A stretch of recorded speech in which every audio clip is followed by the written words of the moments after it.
छ्यास हामी बौद्ध घुमेर आज रातो पिरो भएर आँखा चिङ्गो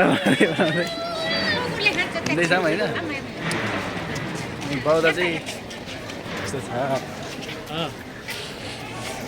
हल्का रमाइलो फिल भइरहेको छ है। अनि कस्तो लाग्यो मलाई एकदम कति यो पहिलोचोटि हो कि दुई तिनचोटि भयो कि कतिचोटि भयो? आइयो 3-4 चोटि आइयो, तर जति आयो पनि मन नभरिने ठाउँ रहेछ यो चाहिँ। एकदमै आनन्दित छ है। आनन्दित एकदम यहाँ शान्त वातावरण, मान्छे धेरै भए पनि।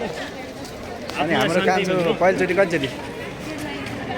तेस्रो सायद तिनचोटि भइसक्यो उहाँको। ठिक छ।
बोल्नु न अलिकति। के गर्नु अब, यस्तै हो यस्तै हो यस्तै हो।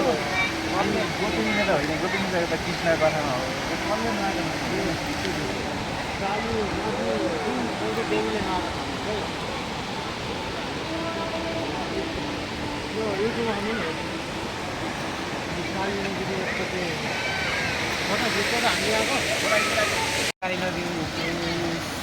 मन्दिरको नाम के अरे?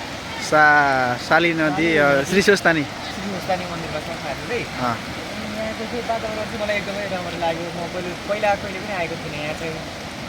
मन्दिर अनि यहाँको यो खोला यो नदी एकदम राम्रो छ। यहाँको जल पनि राम्रो रहेछ, उताको बागमतीको जस्तो छैन यहाँ चाहिँ। पहिला सुन्या हो होइन, तर प्रत्यक्ष राम्रो लाग्यो। अनि यहाँ चाहिँ अलिकति सफा पानी रहेछ, जल चाहिँ सफा रहेछ, सफा पानी। यहाँको वातावरण राम्रो लाग्यो। अर्कोचोटि म हाँसेर स्वस्थानी भएको बेला पनि म आउँछु। हाँसेर हो दामी ल। आफ्नो त यहाँ हेर्नुहोस् हुनुपर्छ भयो भयो।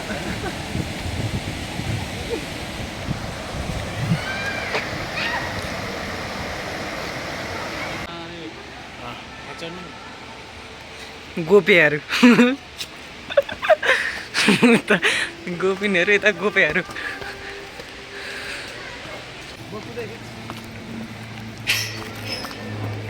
मरे स्याल भयो मान्छे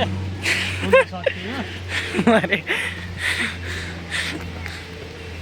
ऊ त केही छैन भने त कहाँ जानु त? यति अब त रोड होला होइन।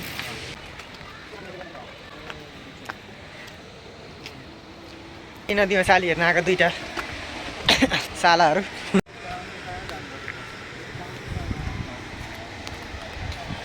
मामाको मोबाइल पऱ्यो, मामालाई खिचिदिनु पऱ्यो यार।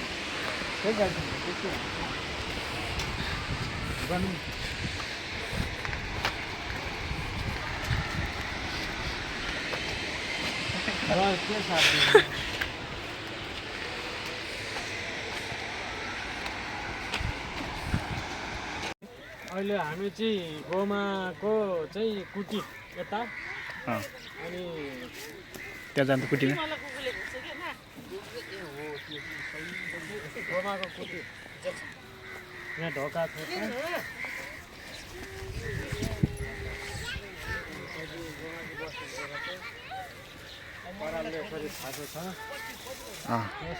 मन्दिर चाहिँ माथि रहेछ है। मन्दिर त्यहाँ छ भने त्यहाँबाट हिँडेर आउनु पर्दो रहेछ कुटीमा। एउटा खेतको बिचमा रहेछ। जोस् हेर्दाखेरि नपत्याउने, तर आउँदा काइदा लाग्यो, राम्रो रहेछ। शिलाहरू रहेछन्, शिलाहरू छन्। शिला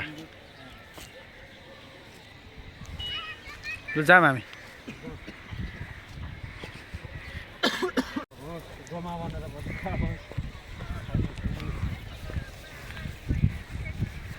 अब हामी हिँडेको यो टाउको भेरी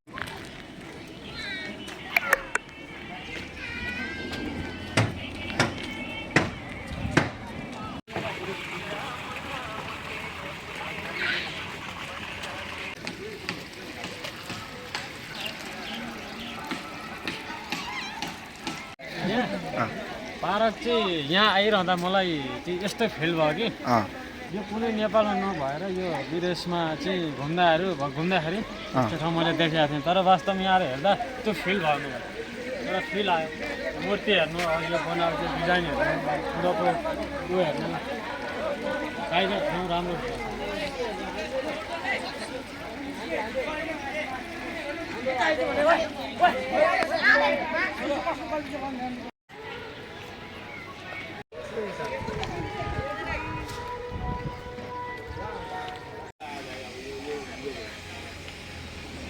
बाग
दादा गटर कुद्दै जाँदाखेरि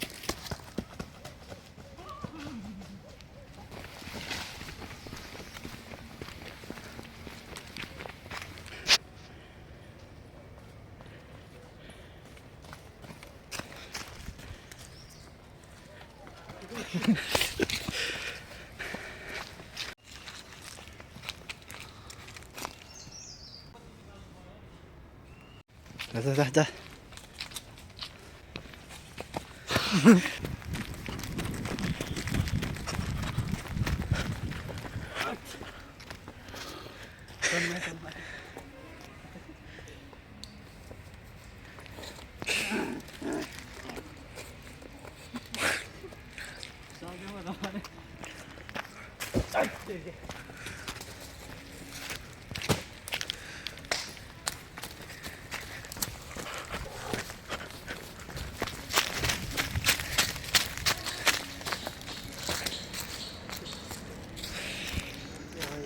छैन त बाटो